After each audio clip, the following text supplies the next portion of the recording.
his love.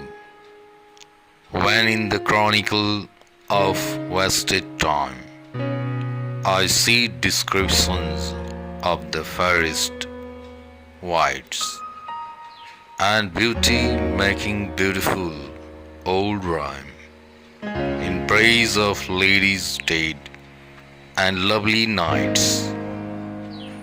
Then in the blazon of sweet beauty's best, of hand, of foot, of lip, of eye, of brow, I see their antique pain would have expressed even such a beauty as you master now.